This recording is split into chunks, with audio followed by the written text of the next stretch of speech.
కడప జిల్లాలో steel plant ఏర్పాటు పేరుతో 14,000 ఎకరాల భూమిని, జమ్మలమడుగు దగ్గర 14,000 ఎకరాల భూమిని ఆ రోజున వైఎస్ రాజశేఖర రెడ్డి ప్రభుత్వం జీవో నంబర్ 785 డేటెడ్ 8/6/2007 ద్వారా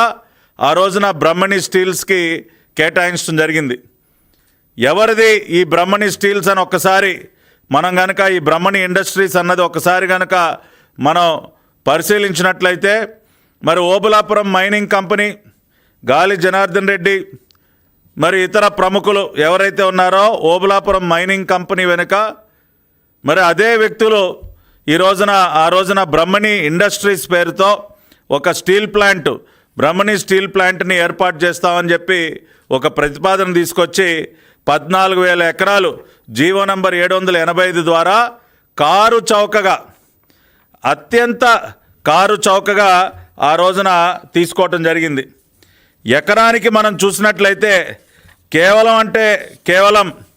ఆ రోజున 18,500 రూపాయలండి. ఎకరం 18,500 రూపాయలకి దాదాపుగా మరి 14,000 ఎకరాల భూమి, దానిలో 10,760 ఎకరాలు స్టీల్ ప్లాంట్ ఏర్పాటు పేరుతో, అదేవిధంగా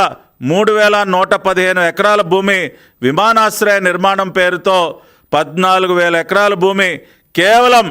ఎకరం 18,500 రూపాయలకే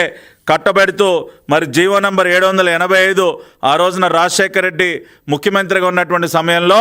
జీవో ఇచ్చినటువంటి పరిస్థితి. అంటే స్టీల్ ప్లాంట్ పేరుతో కేటాయించినటువంటి భూమి ఏదైతే ఉందో 10,760 ఎకరాలు, ఎకరం 18,500 చొప్పున మనం లెక్కేస్తే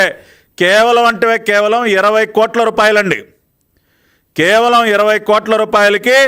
10,760 ఎకరాల భూమి స్టీల్ ప్లాంట్ పేరుతో కట్టబెడితే ఈ రోజుకి కూడా ఒక్క ఇటుకరాయి కూడా దానిలో పెట్టని పరిస్థితిలో ఈ రోజున ఎన్డీఏ ప్రభుత్వం, చంద్రబాబు నాయుడు గారి ప్రభుత్వం ఆ భూమిని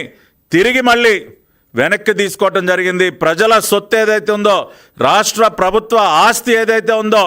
మరి జగన్మోహన్ రెడ్డి యొక్క లూటీకి బలైపోయినటువంటి దాదాపుగా 14,000 ఎకరాల భూమి ఏదైతే ఉందో దానిని కడప జిల్లా కలెక్టర్ గారు